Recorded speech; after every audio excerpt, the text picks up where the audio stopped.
ಕನ್ನಡ ಚಿತ್ರರಂಗದಲ್ಲಿ ಒಂದು ಮಹಿಳಾ ಕಲಾವಿದರ ಸಂಘ ರಚನೆ ಆಗಬೇಕು ಅಂತ ಇನಿಷಿಯೇಟಿವ್ ತಗೊಂಡಿದ್ರಿ. ಸೊ ಯಾಕೆ ಈ ತರದ ಒಂದು ಇನಿಷಿಯೇಟಿವ್ ತಗೋಬೇಕು ಅಂತ ಅನ್ನಿಸ್ತು ಈ ಕ್ಷಣ?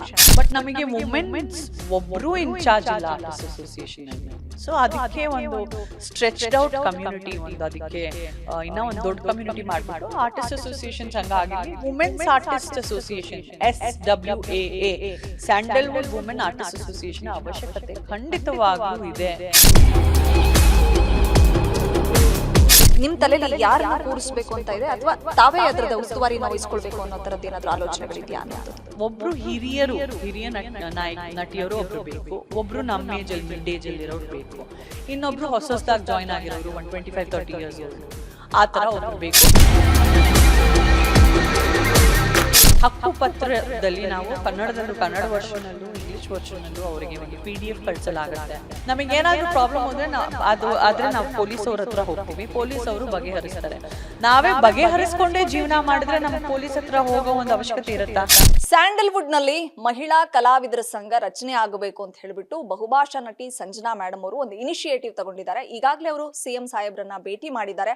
ಅದ್ರ ಬಗ್ಗೆ ಹೆಚ್ಚಿನದಾಗಿ ಮಾಹಿತಿಯನ್ನ ನೀಡಲಿಕ್ಕೆ ನಮ್ಮ ಗ್ಯಾರಂಟಿ ನ್ಯೂಸ್ ಚಾನಲ್ ಜೊತೆ ಜಾಯಿನ್ ಆಗ್ತಾ ಇದ್ದಾರೆ. ಅವ್ರನ್ನ ಮಾತಾಡಿಸ್ತಾ ಹೋಗ್ತೀನಿ. ಹಾಯ್ ಮೇಡಮ್, ನಮಸ್ತೆ. ನಮಸ್ತೆ. ಹೇಗಿದ್ದೀರಾ? ಪರವಾಗಿಲ್ಲ ಮ್ಯಾಮ್, ಕನ್ನಡ ಚಿತ್ರರಂಗದಲ್ಲಿ ಆಲ್ರೆಡಿ ಕಲಾವಿದರ ಸಂಘ ಇದೆ. ಬಟ್ ಬಹುಭಾಷಾ ನಟಿಯಾಗಿ ಗುರುತಿಸ್ಕೊಂಡಿರೋ ನೀವು ಕನ್ನಡ ಚಿತ್ರರಂಗದಲ್ಲಿ ಒಂದು ಮಹಿಳಾ ಕಲಾವಿದರ ಸಂಘ ರಚನೆ ಆಗಬೇಕು ಅಂತ ಇನಿಷಿಯೇಟಿವ್ ತಗೊಂಡಿದ್ರಿ. ಸೊ ಯಾಕೆ ಈ ತರದ ಒಂದು ಇನಿಷಿಯೇಟಿವ್ ತಗೋಬೇಕು ಅಂತ ಅನ್ನಿಸ್ತು ಈ ಕ್ಷಣ? ಪ್ರೊಡ್ಯೂಸರ್ಸ್ ಅಸೋಸಿಯೇಷನ್ ಇದೆ, ಡೈರೆಕ್ಟರ್ಸ್ ಅಸೋಸಿಯೇಷನ್ ಇದೆ, ಆರ್ಟಿಸ್ಟ್ ಅಸೋಸಿಯೇಷನ್ ಇದೆ. ತುಂಬ ಒಳ್ಳೆಯ ಕಾರ್ಯಕರ್ತರು, ರಾಕ್ಲೈನ್ ವೆಂಕಟೇಶ್ ಅವರು ಅದಕ್ಕೆ ಹೆಡ್ ಆಗಿರ್ತಾರೆ. ಬಟ್ ನಮಗೆ ವುಮೆನ್ಸ್ ಒಬ್ಬರೂ ಇನ್ಚಾರ್ಜ್ ಇಲ್ಲ ಆರ್ಟಿಸ್ಟ್ ಅಸೋಸಿಯೇಷನಲ್ಲಿ. ಸೊ ಅದಕ್ಕೆ ಒಂದು ಸ್ಟ್ರೆಚ್ಡ್ ಔಟ್ ಕಮ್ಯುನಿಟಿ, ಒಂದು ಅದಕ್ಕೆ ಇನ್ನೂ ಒಂದು ದೊಡ್ಡ ಕಮ್ಯುನಿಟಿ ಮಾಡಿಬಿಟ್ಟು ಆರ್ಟಿಸ್ಟ್ ಅಸೋಸಿಯೇಷನ್ ಸಂಘ ಆಗಿರಲಿ, women's artist association SWAA, Sandalwood women artist association ಅವಶ್ಯಕತೆ ಖಂಡಿತವಾಗ್ಲೂ ಇದೆ. ಒಂದು ಬಾಡಿ ಫಾರ್ಮ್ ಆಗಬೇಕು ಆ್ಯಂಡ್ ಆ ಒಂದು ಬಾಡಿನ ಪ್ರತಿಯೊಬ್ಬರು ಗುರುತಿಸ್ಬೇಕು. ಗುರುತು ನೀಡೋದಕ್ಕೆ ನಾನು CM ಹತ್ರ ಹೋದಿದ್ದೀನಿ. ನಾವು ಒಂದು certified identified affiliated by government of Karnataka. ಈಗ ನಾವು ಏನಾದರೂ ಒಂದು ಸ್ಟಾರ್ಟ್ ಮಾಡಿದ್ರೆ identified by government of Karnataka ಅಂತ ನಮಗೊಂದು ಸ್ಟ್ಯಾಂಪ್ ಬಿದ್ದರೆ ಅದಕ್ಕೆ ಒಂದಷ್ಟು ತೂಕ ಅಲ್ವಾ? ಸೊ ಅದಕ್ಕೆ ನೀವು ನಮಗೆ ಕೈ ಹಿಡಿದು ನಮಗೆ ಸ್ಯಾಂಡಲ್ವುಡ್ ವುಮೆನ್ ಆರ್ಟಿಸ್ಟ್ ಅಸೋಸಿಯೇಷನ್ ಸ್ಥಾಪನೆ ಮಾಡಲಿಕ್ಕೆ ನೀವು ನಿಮ್ಮ ಸಹಾಯ ನೀಡಬೇಕು ಅಂತ ನಾನು CM ಸರ್ಗೆ ಒಂದು ಲೆಟರ್ ತಗೊಂಡು ಹೋಗಿದ್ದೆ. ಹಲವಾರು ಜನ ಇದು ಮೀಟು ಅಂತ ಕನ್ಫ್ಯೂಸ್ ಆಗ್ತಿದ್ದಾರೆ. ದಯವಿಟ್ಟು ಇದನ್ನು ಮೀಟು ಜೊತೆನೂ ಹೋಲಿಸಬೇಡಿ, ಬೇರೆ ಯಾವ ಸಂಘದ ಒಂದು ಪ್ರಯತ್ನದ ಜೊತೆನೂ ಹೋಲಿಸಬೇಡಿ. ಪ್ಲಸ್ ಮಹಿಳಾ ಶೋಷಣೆ ಆಗ್ತಾ ಇದೆಯೋ, ಶೋಷಣೆ ಆಗ್ತಾ ಇಲ್ವೋ ಅಥವಾ ವಿಚಾರಿಸಿ ಅಂತ ನಮ್ಮ ಒಂದು ಅನಿಸಿಕೆ ಇಲ್ಲ. ನಮ್ಮ ಅನಿಸಿಕೆ ಬಂದ್ಬಿಟ್ಟು ಏನಂದರೆ, as A ladies in the industry ನನಗೇನಾದರೂ ಒಂದು ಚಿಕ್ಕ ನೋವು ಇದ್ದರೆ ಆರ್ಟಿಸ್ಟ್ ಅಸೋಸಿಯೇಷನ್ನಲ್ಲಿ ಒಂದು ಫೋನ್ ಎತ್ಬಿಟ್ಟು ಯಾರಾದರೂ ಒಂದು ಲೇಡೀಸಿಗೆ ಫೋನ್ ಮಾಡಿಬಿಟ್ಟು ಹೇಳೋಷ್ಟು ನನಗೆ ಆತ್ಮೀಯರು ಯಾರೂ ಇಲ್ಲ. ಪ್ಲಸ್ ನನ್ನ ಮೇನ್ ನೋವು ಎಲ್ಲಂದರೆ, ಹೊಸ ಹುಡುಗಿರು ಬರ್ತಾರೆ 17 year old 18 year old, ಅವ್ರಿಗೆ ಇಂಡಸ್ಟ್ರಿ ಬಗ್ಗೆ ಒಂದು ಹಕ್ಕು ಪತ್ರ ಕೊಡ್ಬೇಕು. ನಾವು ವಾಟ್ಸಪ್ ಮೂಲಕ ಒಂದು PDF ಅಲ್ಲೇ ಹಕ್ಕು ಪತ್ರ ಮಾಡಿಬಿಡೋಣ, ಅಷ್ಟು ಸಿಂಪಲ್ ಆಗೋಗಿದೆ. ಪ್ರಿಂಟ್ಗಳು ಹಾಕೊಂಡು ಓಡಾಡೋ ಅವಶ್ಯಕತೆ ಇಲ್ಲ.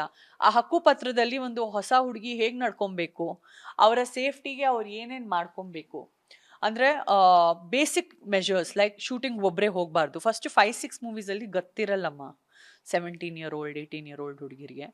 ಸೊ ಹೆದರ್ಕೊಂಡ್ಬಿಡ್ತಾರೆ, ತುಂಬ ಜನ ಇರ್ತಾರೆ, ಏನೇ ಎಡವಟ್ಟಾಗಬಹುದು. ಆ್ಯಂಡ್ 100ಕ್ಕೆ 100 ಜನ ಒಳ್ಳೆಯವ್ರು ಆಗಿರಲ್ಲ ಪ್ರಪಂಚದಲ್ಲಿ ಎಲ್ಲಾದರೂ. ನಮ್ಮ ಕನ್ನಡ ಇಂಡಸ್ಟ್ರಿ ಅಂತಲ್ಲ, 100ಕ್ಕೆ 5 ಜನ ಕೆಟ್ಟವ್ರು ಸಿಗ್ತಾರೆ, 95% ಒಳ್ಳೆಯವರೇ ಸಿಗ್ತಾರೆ. ನಮ್ಮ ಕನ್ನಡ ಇಂಡಸ್ಟ್ರಿ ಆಗಿರ್ಬೋದು, ಯಾವುದೇ ಒಂದು ಸಹಜವಾದ ಆಫೀಸ್ ಆಗಿರ್ಬೋದು, ಯಾವುದೇ ಒಂದು ಸೂಪರ್ ಮಾರ್ಕೆಟ್ ಆಗಿರ್ಬೋದು, ಯಾವುದೇ ಒಂದು ಬ್ಯಾಂಕ್ ಆಗಿರ್ಬೋದು, ನೀವು ಎಲ್ಲೇ ಕೆಲಸ ಮಾಡಕ್ಕೆ ಹೋಗಿ ನಿಮಗೆ 95% ಜನನೇ ನಿಮಗೆ ಇಷ್ಟ ಆಗ್ತಾರೆ. ರಿಮೈನಿಂಗ್ 5% ಜನ ನಿಮಗೆ ಹಿಂಸೆ ಮಾಡ್ತಾರೆ. ಸೊ ಅಂಥ 5% ಜನರ ಕೈಯಲ್ಲಿ ತಗಲು ಹಾಕೊಬಾರ್ದು. ಮತ್ತು ಯಾವುದೇ ಒಂದು ತಪ್ಪು ಕೆಲಸಕ್ಕೆ ಬಲಿಪಶು ಆಗಬಾರ್ದು. ಆ್ಯಂಡ್ ಹೊಸ ಹುಡುಗಿರ ಜೊತೆ ಪಾಪ ಅವ್ರು ಬಲಿಪಶು ಆದ್ರೂ ತುಂಬ ಬೇಗ ನಂಬಿಡ್ತಾರೆ ಹೊಸ ಹುಡುಗಿರು. ನಾನು ನಿನಗೆ ಐಶ್ವರ್ಯ ರಾಯ್ ಅಷ್ಟು ದೊಡ್ಡ ಸ್ಟಾರ್ ಮಾಡ್ತೀನಿ ಈ ಫಿಲ್ಮ್ ಜೊತೆ, ನೋಡು ನೀನು ಅಂತ ಹೇಳಿದ್ರೆ ಸಾಕು.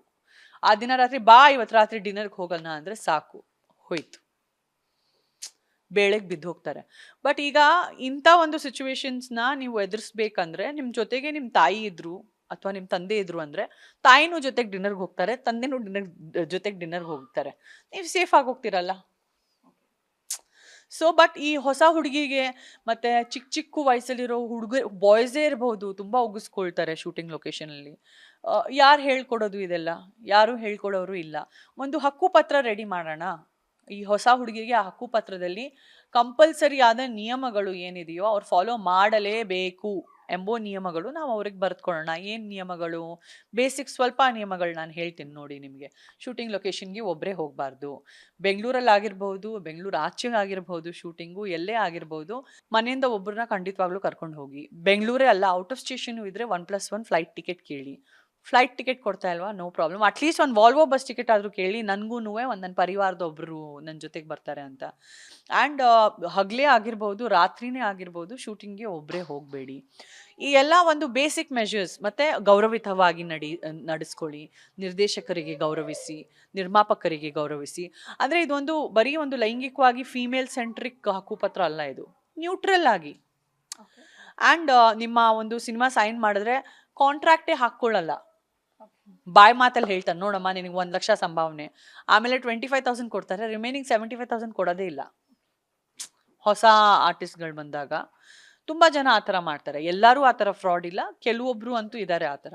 ಸೊ ಆ 75,000 ಪಾಪ ಸಂಭಾವನೆ ತಗೊಳ್ಳಿಕ್ಕೆ ಪ್ರೂಫೇ ಇಲ್ಲ, ಮೋಸ ಹೋಗ್ತಾರೆ. ಮೋಸ ಹೋದ್ರೆ ಅಯ್ಯೋ ಇದು ಮೋಸಗಾತಿ ಇಂಡಸ್ಟ್ರಿ, ಒಬ್ರು ಮೋಸ ಮಾಡಿರೋದ್ರಿಂದ ಇಡೀ ಇಂಡಸ್ಟ್ರಿನೇ ಮೋಸಗಾತಿ ಜನ ಅಂತ ಕನ್ನಡ ಫಿಲ್ಮ್ ಇಂಡಸ್ಟ್ರಿಯ ಹೆಸರು ಹರಾಜಾಗುತ್ತೆ. ಸೊ ಇಂಥದ್ದೆಲ್ಲ ಆಗ್ಬಾರ್ದಂದ್ರೆ ನಮಗೆ ಒಂದು ಸ್ಯಾಂಡಲ್ವುಡ್ ವುಮೆನ್ ಆರ್ಟಿಸ್ಟ್ ಅಸೋಸಿಯೇಷನ್ ಪ್ರತಿ ಒಂದು ಮಹಿಳೆಯ ಹಿಂದೆ ಇದ್ದು ಒಂದು sign up of every artist. ಯಾರಾದರೂ ಒಂದು ಸಿನಿಮಾ ಸೈನ್ ಮಾಡಿದ್ರೆ ಫಸ್ಟು ಹೋಗ್ಬಿಟ್ಟು ಮೆಂಬರ್ ಆದಾಮ, ಸ್ಯಾಂಡಲ್ವುಡ್ ವುಮೆನ್ ಆರ್ಟಿಸ್ಟ್ ಅಸೋಸಿಯೇಷನ್ ಹಕ್ಕುಪತ್ರ ಬಂತಮ್ಮ, ಒಂದು ಸಣ್ಣ ಪುಟ್ಟ ಅಮೌಂಟ್ ಏನಿದೆಯೋ ಮೆಂಬರ್ಶಿಪ್ಗೆ ಕಟ್ಬಿಟ್ಟು ಆ ಹಕ್ಕುಪತ್ರ ಪಡೆದುಕೊಂಡು ಆ ಹಕ್ಕುಪತ್ರ ಕಂಪಲ್ಸರಿಯಾಗಿ ಫಾಲೋ ಮಾಡಲೇಬೇಕು. ಅದರಲ್ಲಿ ಒಂದು ರೂಲ ಉಲ್ಲಂಘನೆ ಆಗಬಾರದು. ಇಷ್ಟು. ಸರಿ, ಇವಾಗ ಆರ್ಟಿಸ್ಟ್ ಅಸೋಸಿಯೇಷನ್ ಆಗಬೇಕು ಅಂತ ನೀವು CM ಅವ್ರಿಗೆ ಲೆಟ್ರ್ ಕೊಟ್ರಿ. ಸೊ ಅವ್ರು ಏನು ಹೇಳಿದ್ರು, ಮತ್ತೆ ಇಂಡಸ್ಟ್ರಿ ಸಪೋರ್ಟ್ ನಿಮಗೆ ಎಷ್ಟರ ಮಟ್ಟಿಗೆ ಸಿಗುತ್ತೆ ಅಂತ ಅನ್ಸುತ್ತೆ ನಿಮಗೆ? ಆ ಥರದ್ದು ಒಂದು ಹೋಪ್ಸ್ ಇದೆಯಾ? ನನಗೆ ನನ್ನ ಈ ಇನಿಷಿಯೇಟಿವ್ಗೆ ಎಲ್ಲರೂ ಕೂಡ ಕೈ ಜೋಡಿಸ್ತಾರೆ ಅನ್ನುವಂಥದ್ದು ಭರವಸೆ ಇದೆಯಾ? ನೋಡಿ, ಒಂದು ಮೀಟಿಂಗ್ನ ಕರೆಸ್ತಾರೆ ಅಂತ CM ಅವ್ರು ಹೇಳಿದ್ದಾರೆ. ಏನಾದರೂ ಒಂದು ಹೊಸಾದ್ ಮಾಡಿದ್ರೆ ನಾನು ಇದು ಸಂಜನಾ ಗಲ್ರಾನಿ ಫೌಂಡೇಶನ್ ಮುಖಾಂತರ ಒಂದು ಈ ಇನಿಷಿಯೇಟಿವ್ನ ಸಕ್ಸಸ್ ಮಾಡಬೇಕು ಅಂತ ಕನ್ಸು ಕಟ್ಟಿದ್ದೀನಿ. ನಾನು ನಿರ್ಮಾಪಕರ ಸಂಘಕ್ಕೂ ಒಂದು ಲೆಟರ್ ಬರೆದೆ, ನಿರ್ದೇಶಕರ ಸಂಘಕ್ಕೂ ಒಂದು ಲೆಟರ್ ಬರೆದೆ. ನಾನು ಏನೇ ಒಂದು ಕೆಲಸ ಮಾಡಿದ್ರು ಹಿರಿಯರ ಆಶೀರ್ವಾದ ಇರಬೇಕಂತ. ಹೌದು, ಕಲಾವಿದರ ಸಂಘಕ್ಕೂ ಬರೆದೆ. ದೊಡ್ಡಣ್ಣ ಅವ್ರ ಹತ್ರನೂ ಮಾತಾಡಿದೆ, ಫೋನ್ ಮಾಡಿ ಅರ್ಧ ಗಂಟೆ ಮಾತಾಡಿದ್ದೀನಿ. ಅವ್ರೀಗ ಗಣೇಶ ಫೆಸ್ಟಿವಲ್ ಕಳೀತಾ ಇದೆ, ಇದು ಆಗೋಗ್ಲಿ, ಅದಾದ್ಮೇಲೆ ನಾನು ಒಂದು ಮೀಟಿಂಗ್ ಕರೆಸ್ತೀನಿ ಅಂತ ಹೇಳಿದ್ದಾರೆ. ಮಂಡೇ ಇದು ಕನ್ನಡ ಫಿಲ್ಮ್ ಚೇಂಬರ್ ಆಫ್ ಕಾಮರ್ಸಲ್ಲಿ ಲೇಡೀಸ್ ಆಯೋಗ್ಯ ಕೇಂದ್ರದಿಂದ ಒಂದು ಮೀಟಿಂಗು ನಡಿಬೇಕಿದೆ. ಅಲ್ಲಿಗೂ ನಾವು ಹೋಗ್ತಾ ಇದ್ದೀವಿ. ಈ ಚರ್ಚೆ ತಿರ್ಗಾ ಆಗುತ್ತೆ. ಈ ಕೆಲಸ ಆಗೋ ತನಕ ಇದ್ರ ಚರ್ಚೆ ಮಾಡ್ತಾನೆ ಇರ್ತೀವಿ, ಈ ಹೋರಾಟ ನಡೀತಾನೆ ಇರುತ್ತೆ. ಆ್ಯಂಡ್ ಕೆಲಸ ಆಗೋ ತನಕನೂ ಬಿಡಲ್ಲ. ಅದು ನನ್ನ ಒಂದು ಆಟಿಟ್ಯೂಡ್ ಲೈಫಲ್ಲಿ. ಸಂಜನಾ, ನೀವು ಇನಿಷಿಯೇಟಿವ್ ತಗೊಂಡಿರೋದ್ರಿಂದ ಈ ಒಂದು ಅಸೋಸಿಯೇಷನ್ಗೆ ಅಧ್ಯಕ್ಷರು ಯಾರಿರಬೇಕು ಅನ್ಸುತ್ತೆ, ಅಥವಾ ಖಜಾಂಚಿಯಾಗಿ ಯಾರಿರಬೇಕು, ಕಾರ್ಯದರ್ಶಿಗಳು ಯಾರಿರಬೇಕು, ನಿಮ್ಮ ತಲೆಯಲ್ಲಿ ಯಾರನ್ನ ಕೂರಿಸ್ಬೇಕು ಅಂತ ಇದೆ, ಅಥವಾ ತಾವೇ ಅದರದ ಉಸ್ತುವಾರಿನ ವಹಿಸ್ಕೊಳ್ಬೇಕು ಅನ್ನೋ ಥರದ್ದು ಏನಾದರೂ ಆಲೋಚನೆಗಳಿದೆಯಾ ಅನ್ನೋಂಥದ್ದು? ನನಗೆ ಇದ್ದಿದ್ದ ಕೆಲಸನೇ ಜೀವನದಲ್ಲಿ ಸಾಕು. ಬಟ್ ನಮಗೆ ನಾವು ಮಾಡಲೇಬೇಕು ಅಂತ ಏನಾದರೂ ಪ್ರೆಷರ್ ಇದ್ದರೆ ನಾನು ಮಾಡ್ತೀನಿ, ನೋ ಪ್ರಾಬ್ಲಮ್. ನಾನು ಮಾಡಿಲ್ಲ ಅಂದರೂ ಒಬ್ಬರು ಹಿರಿಯ ನಟಿಯರು ಒಬ್ಬರು ಬೇಕು, ಒಬ್ಬರು ನಮ್ಮ ಏಜಲ್ಲಿ ಮಿಡ್ ಏಜಲ್ಲಿರೋರು ಬೇಕು, ಇನ್ನೊಬ್ಬರು ಹೊಸದಾಗಿ ಜಾಯ್ನ್ ಆಗಿರೋರು 25-30 ಇಯರ್ಸ್ ಓಲ್ಡ್, ಆ ಥರ ಒಬ್ರು ಬೇಕು. ಬಟ್ ಅದು ಯಾರೇ ಮಾಡಿದ್ರು ಅದಕ್ಕೆ ಸಮಯ ಅನ್ನೋದು ಕೊಡಬೇಕು. ಸುಮ್ಮನೆ ನಾನೇ ಇದ್ರ ಹೆಡ್ ಅಂತ ಅನ್ನಿಸ್ಕೊಳ್ಳೋದಿಕ್ಕೆ, ನಾನೇ ಕಾರ್ಯಕರ್ತ ಅಂತ ಅನ್ನಿಸ್ಕೊಳ್ಳೋದಿಕ್ಕೆ ಅದು ಹೆಡ್ ಆಗಿರಬಾರ್ದು. ನಿಜಕ್ಕೂ ಮೈದಾನದಲ್ಲಿ ಇಳಿದು ಕೆಲಸ ಮಾಡೋರು ಬೇಕು. ಸೊ ಅದು ಯಾರೇ ಆಗಿರ್ಬೋದು, ಅದಕ್ಕೆ ಎಲೆಕ್ಷನ್ಸ್ ಆದರೂ ಮಾಡಿ ವಾಲಂಟರಿ ಆಗಿ 20 ಜನ ಕೂತ್ಕೊಂಡ್ಬಿಟ್ಟು ನಾನು ಮಾಡ್ತೀನಿ ಅಂತ ಹೇಳ್ಬಿಟ್ಟು ಯಾರಾದರೂ ಆಗಿ, ಬಟ್ ಒಟ್ಟಿನಲ್ಲಿ ನಮಗೆ ಸ್ಯಾಂಡಲ್ವುಡ್ ವುಮೆನ್ ಆರ್ಟಿಸ್ಟ್ ಅಸೋಸಿಯೇಷನ್ನ ಸ್ಥಾಪನೆ ಆಗಬೇಕು. ನಮಗೆ ಯಾರಾದರೂ ಒಬ್ರು ನಮ್ಮ ಬೆನ್ನ ಹಿಂದೆ ಇರಬೇಕು. ನಿಮ್ಮ ಪ್ರಕಾರ ಅಂದ್ರೆ ಈಗ ಅಟ್ ಪ್ರೆಸೆಂಟ್ ಕನ್ನಡ ಚಲನಚಿತ್ರ ಕಲಾವಿದರ ಸಂಘ ಅಂತ ಇದೆ. ಸೊ ಅಲ್ಲಿಗೆ ಹೆಣ್ಮಕ್ಳು ತಮ್ಮ ಸಮಸ್ಯೆಗಳನ್ನ ಅಥವಾ ತಮ್ಮ ನೋವನ್ನ, ತಮ್ಮ ಅಳಲನ್ನ ಅಲ್ಲಿ ಹೇಳ್ಕೊಳಕ್ಕಾಗಲ್ಲ ಬಾಯ್ಸ್ ಮುಂದೆ, ಅಂದ್ರೆ ಜೆಂಟ್ಸ್ ಮುಂದೆ ಅನ್ನೋ ಥರದ್ದು ಆ ಥರದ ಇಂಟೆನ್ಷನ್ ಇಟ್ಕೊಂಡೆ ಸೊ ಇದನ್ನ ಹೆಣ್ಮಕ್ಳಿಗೆ ಉಪಯೋಗ ಆಗಲಿ ಅಂತ ಶುರು ಮಾಡ್ತಿರೋ ಒಂದು ಸಂಸ್ಥೆನ ಇದು, ಅಥವಾ ಸಂಘನ, ಅಥವಾ ಹೇಗೆ? ಯಾರಾದರೂ ಲೇಡೀಸ್ಗೆ ಇದ್ರೆ ಚೆನ್ನಾಗಿರುತ್ತಲ್ವಾ? ಈಗ ಒಂದು ಹೆಣ್ಣಿಗೂ ಪ್ರಾಬ್ಲಮ್ ಆದರೆ ಫಸ್ಟು ಹೆಚ್ಚಾಗಿ ತಾಯಿ ಹತ್ರನೇ ಹೋಗ್ತಾರೆ, ಡ್ಯಾಡಿ ಹತ್ರ ಆಮೇಲೆ ಹೋಗ್ತಾರೆ. ಡ್ಯಾಡಿನೂ ಪರಿಹಾರ ಕೊಡ್ತಾರೆ, ಜೆಂಟ್ಸು ಕಲಾವಿದರ ಸಂಘದಲ್ಲೂ ಪರಿಹಾರ ಕೊಟ್ಟೇ ಕೊಡ್ತಾರೆ. ಬಟ್ ನಮಗೆ ನಮ್ದಂತ ಒಬ್ರು ಬೆನ್ನಿಂದ್ರೆ ಇದ್ರೆ ಯಾವ್ದಕ್ಕಾದ್ರೂ ಒಳ್ಳೇದು ಅನ್ಸುತ್ತೆ. ಮ್ಯಾಮ್, ನಿಮ್ಮ ಗಮನಕ್ಕೆ ಇದ್ದೇ ಇರುತ್ತೆ ಬಹುಶಃ, ಗೊತ್ತಿಲ್ಲ ನನಗೆ. ಇದು ಕಲಾವಿದರ ಸಂಘ ಹುಟ್ಟು ಹಾಕಿದೆ ಅಣ್ಣ ಅವರು 2008 ನಂತರ, ಅಂದ್ರೆ ಅಪ್ಪಾಜಿ ತೀರೋದ ಮೇಲೆ ಈ ಕಲಾವಿದರ ಸಂಘಕ್ಕೆ ಎಲೆಕ್ಷನ್ ಅನ್ನೋ ಥರದ್ದು ಆಗೇ ಇಲ್ಲ. 16 ವರ್ಷಗಳು ಕಳೆದಿದೆ, ಎಲೆಕ್ಷನ್ ಆಗಿಲ್ಲ. ಸೊ ಖಜಾಂಚಿ ಸ್ಥಾನದಲ್ಲಿ ಮಾತ್ರ ಹಿರಿಯ ನಟ ದೊಡ್ಡಣ್ಣವ್ರು ಇದ್ದಾರೆ. ಬಟ್ ರೀಸೆಂಟ್ ಆಗಿ ಅಣ್ಣ ಅವರ ಅಭಿಮಾನಿ ಸಂಘದವರು ಸಹಕಾರ ಸಂಘಕ್ಕೆ ಮಲ್ಲೇಶ್ವರಂಗೆ ಹೋಗಿ ಒಂದು ಮನವಿಯನ್ನ ಸಲ್ಲಿಸ್ತಾರೆ. ಏನಂದ್ರೆ ಎಲೆಕ್ಷನ್ ಆಗಬೇಕು, ಯಾರೋ ಒಬ್ರು ಆ ಸ್ಥಾನದಲ್ಲಿ ಕುತ್ಕೊಂಡು ಅವರೇ ಒಂದು ಹಿಟ್ಲರ್ ತರ ಅಥವಾ ಸರ್ವಾಧಿಕಾರಿ ಆಡಳಿತ ತರ ಆಗಬಾರ್ದು. ಎಲೆಕ್ಷನ್ ನಡೆದು ಯಾರು ಅಧ್ಯಕ್ಷರಾಗಬೇಕು, ಯಾರು ಖಜಾಂಚಿಗಳಾಗಬೇಕು, ಅವರವರು ಸ್ಥಾನದಲ್ಲಿ ಅವ್ರು ಕೂತ್ರೆ ಕಲಾವಿದರ ಸಮಸ್ಯೆಗಳು ಗೊತ್ತಾಗುತ್ತೆ ಅಂತ ಅವರು ಒಂದು ಲೆಟರ್ ಬರೆದಿದ್ರು. ಸೊ ನಿಮ್ ಗಮನಕ್ಕಿದೆಯಾ ಅದು ಎಲೆಕ್ಷನ್ ಆಗಿಲ್ಲ ಏನು ಅಂತ ಅನ್ನೋಂಥದ್ದು? ಪ್ರಶ್ನೆನೂ ನೀವೇ ಕೇಳಿದ್ರಿ, ಉತ್ತರನೂ ನೀವೇ ಕೊಟ್ಬಿಟ್ರಿ. ಸೊ ಇಷ್ಟೇ ನಾನು ಹೇಳ್ತಾ ಇರೋದು. ಅದಂತೂ ಜೆಂಟ್ಸ್ ಆರ್ಟಿಸ್ಟ್ ಅಸೋಸಿಯೇಷನ್ ಅಷ್ಟು ಆ್ಯಕ್ಟಿವ್ ಆಗಿ, ಬಿಕಾಸ್ ಏನಿದೆ ಎಲ್ಲರೂ ಅವ್ರವ್ರ ಜೀವನದಲ್ಲಿ ಬ್ಯುಸಿ ಇದ್ದಾರೆ. ಬಟ್ ಇದಕ್ಕೆ ನಿಜಕ್ಕೂ ಯಾರು ಸಮಯ ನೀಡಿಬಿಟ್ಟು ದಿನ ಆಫೀಸಿಗೆ ಬರ್ಬೋದು ಅಂಥವ್ರು ಇದ್ದರೆ ಒಳ್ಳೇದಿರತ್ತಲ್ಲ, ಚೆನ್ನಾಗಿರತ್ತಲ್ವ. ಅಷ್ಟು ದೊಡ್ಡ ಬಿಲ್ಡಿಂಗ್ ಕಟ್ಬಿಟ್ಟು ಅರಮನೆ ಅಂತ ಒಂದು ಬಿಲ್ಡಿಂಗ್ ಕಟ್ಟಿದ್ದೀವಿ. ಸೊ ಅದಕ್ಕೆ ಒಂದು ಅರ್ಥ ಇರುತ್ತೆ, ಒಂದು ಉಪಯೋಗ ಇರುತ್ತಲ್ವ. ಸೊ ಅದರಲ್ಲಿ ನಮ್ಮದು ವುಮೆನ್ ಆರ್ಟಿಸ್ಟ್ ಅಸೋಸಿಯೇಷನ್ ಒಂದು ರೂಮ್ ನಮಗೆ ಕೊಟ್ಬಿಟ್ರೆ ನಾವೇ ನಮ್ದೆಲ್ಲ ಮಾಡ್ಕೊಳ್ತೀವಿ ಎಲ್ಲ. ಆ್ಯಂಡ್ ವರ್ಷಕ್ಕೆ 1 ಸಲನೋ ಅಥವಾ 2 ಸಲನೋ ಎಲ್ಲ ಲೇಡೀಸ್ ಆರ್ಟಿಸ್ಟ್ ಅಸೋಸಿಯೇಷನ್ ಅವ್ರನ್ನ ಕರೆದ್ಬಿಟ್ಟು ಒಂದು ದೀಪಾವಳಿ ಹಬ್ಬ ಆಚರಣೆನೋ ಅಥವಾ ಏನಾದರೂ ಒಂದು ಸೋಷಲ್ ಸರ್ವಿಸ್ ಆಚರಣೆನೋ, ಅದರಿಂದ ಏನಾದರೂ ಒಂದು ಹಣ, ಏನಾದರೂ ಒಂದು ಇನ್ಕಮ್ ಬಂದರೆ ಅದು ಯಾರಾದರೂ ಅನಾಥ ಆಶ್ರಮಕ್ಕೆ ತಲುಪಿಸೋದು, ಏನೋ ಒಂದು ಸೋಷಿಯಲ್ ಆ್ಯಕ್ಟಿವಿಟಿನೂ ಆ ಥರ ಮಾಡ್ಬೋದು. ತುಂಬ ಹಲವಾರು ನಾನಾ ರೀತಿಯ ಆ್ಯಕ್ಟಿವಿಟೀಸ್ ಮಾಡ್ಬೋದು. ಬಟ್ ಬೇಸಿಕ್ ಒಂದು ಸ್ಯಾಂಡಲ್ವುಡ್ ವುಮೆನ್ ಆರ್ಟಿಸ್ಟ್ ಅಸೋಸಿಯೇಷನ್ ನಮಗೆ ಕೊಟ್ಬಿಡಿ, ಮಹಿಳೆಯರ ಆರ್ಟಿಸ್ಟ್ ಸಂಘ ನಮಗೆ ಕೊಟ್ಬಿಡಿ ಆಯೋಜನೆ ಮಾಡಿಬಿಟ್ಟು ಅಂತ ನನ್ನ ಈ ಅನಿಸಿಕೆ ಹೇಳೋದು ಯಾವುದೇ ರೀತಿ ಒಂದು ತಪ್ಪಿಲ್ಲ. ಓಕೆ, ಈಗ ಮೆಂಬರ್ಶಿಪ್ ಬಗ್ಗೆ ಮಾತಾಡ್ತಿದ್ರಿ.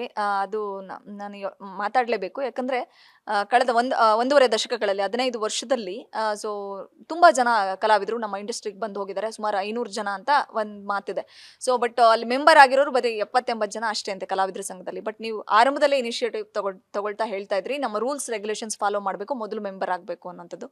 ಸೊ ಮೆಂಬರ್ಶಿಪ್ ಪಡೆಯೋದ್ರಿಂದ ತುಂಬಾ ಲಾಭಗಳಿದೆ ಅಂತನಾ, ಅಥವಾ ಬರೀ ಕಷ್ಟ, ನೋವು, ಅಥವಾ ಅವರಿಗೆ ನಿಮ್ಮ ಸಂಘ ಸಂಸ್ಥೆಯಿಂದ ಏನಾದರೂ ಅನುದಾನ ಥರದ್ದು ಏನಾದರೂ ಹೋಗುತ್ತಾ ಅಥವಾ ಹೇಗೆ ಮ್ಯಾಮ್?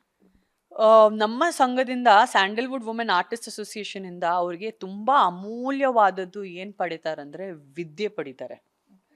ಒಂದು ಮಹಿಳೆ ಬಂದು ಒಂದು 18 ಇಯರ್ಸ್ ಏಜಲ್ಲೇ ಒಂದು ಹುಡುಗಿ ಒಂದು 35-40 ವರ್ಷದಷ್ಟು ಮಹಿಳೆಯಷ್ಟು ವಿದ್ಯೆ ಪಡ್ಕೊಂಡ್ರೆ ಅವ್ರು ಎಷ್ಟು ಎಚ್ಚರಿಕೆ ಆಗ್ಬೋದು, ಎಷ್ಟು ದೌರ್ಜನ್ಯಗಳಿಂದ, ಎಷ್ಟು ಅತ್ಯಾಚಾರಗಳಿಂದ ಅವರು ಪ್ರೊಟೆಕ್ಟ್ ಆಗ್ಬಹುದು,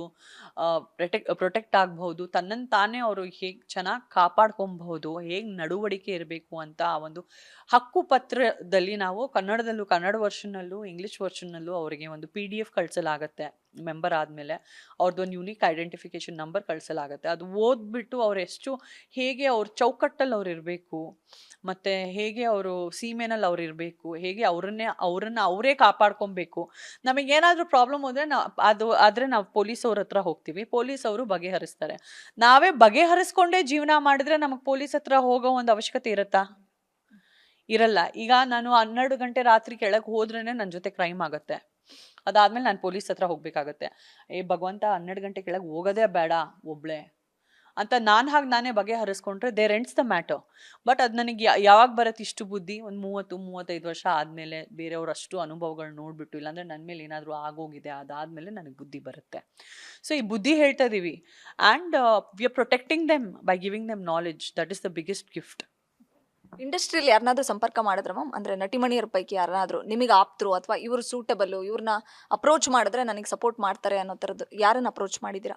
ಈಗ ಗಣೇಶ ಹಬ್ಬ ಬಂತು ಇಮಿಡಿಯೇಟ್ ಆಗಿ. ತಿರ್ಗಾ ನೆಕ್ಸ್ಟ್ ವೀಕಿಂದ ಇದರಲ್ಲಿ ನಾನು ಈಗ ನೆಕ್ಸ್ಟ್ ವೀಕ್ ತಿರ್ಗಾ ಕನ್ನಡ ಫಿಲ್ಮ್ ಚೇಂಬರ್ ಆಫ್ ಕಾಮರ್ಸಲ್ಲಿ ಭಾಮಾ ಗಿರೀಶ್ ಅವರು ಮತ್ತು NM ಸುರೇಶ್ ಅವರು ಮೀಟಿಂಗ್ ಕರೆದಿದ್ದಾರೆ ಲೇಡೀಸ್ ಆಯೋಗ್ಯ ಕೇಂದ್ರದವ್ರ ಜೊತೆ.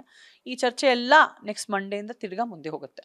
ನಾನು ಇನ್ನೊಂದು ಕ್ವಶನ್ ಬ್ಯಾಲೆನ್ಸ್ ಉಳಿಸ್ಕೊಂಡಿದ್ದೀನಿ. ಹೇಮಾತ್ರದ ಕಮಿಟಿ ಕನ್ನಡಕ್ಕೆ ಬೇಕಾ ಬೇಡವಾ? ಯಾಕಂದ್ರೆ ನಿಮ್ದು ಒಂದು ಹೊಸ ಅಸೋಸಿಯೇಷನ್ ಶುರು ಮಾಡ್ತಿದ್ದೀರಿ. ಸೊ ನಿಮ್ಮ ಒಂದು ಅಸೋಸಿಯೇಷನ್ ಅಲ್ಲೇ ಈ ಥರದ್ದೆಲ್ಲ ಪ್ರಾಬ್ಲಮ್ಸ್ಗಳೆಲ್ಲ ಸಾಲ್ಟ್ ಔಟ್ ಆಗೋದಾದ್ರೆ ಸೊ ಹೇಮಾತ್ರದ ಕಮಿಟಿ ನೀಡೇ ಇಲ್ಲ ಅಂತ ಅನ್ಸುತ್ತೆ. ತಮ್ಮ ಅಭಿಪ್ರಾಯ ಏನು?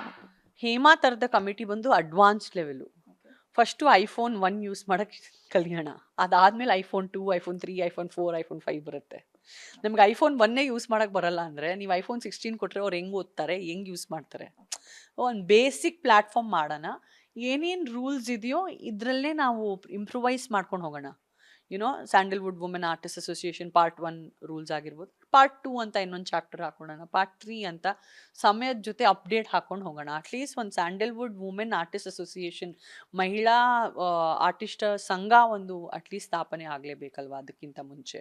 ಈ ಒಳ್ಳೆ ಕೆಲಸ ಮಾಡ್ತೀವಿ ಅಂದ್ರೆ ಅಡ್ಡಗಾಲ್ ಆಗ್ತಾರೆ.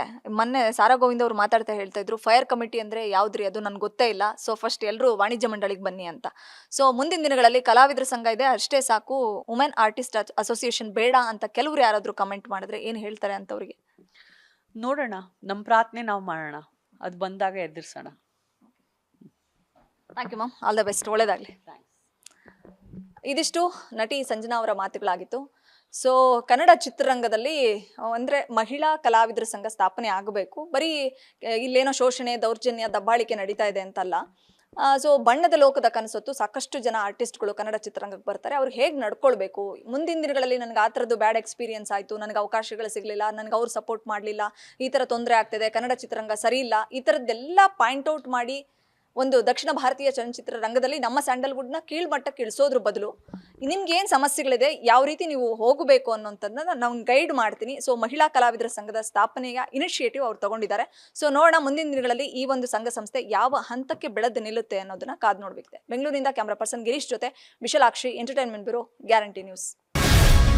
ಗ್ಯಾರಂಟಿ ನ್ಯೂಸ್, ಸುದ್ದಿ ಖಚಿತ, ನ್ಯಾಯ ನಿಶ್ಚಿತ.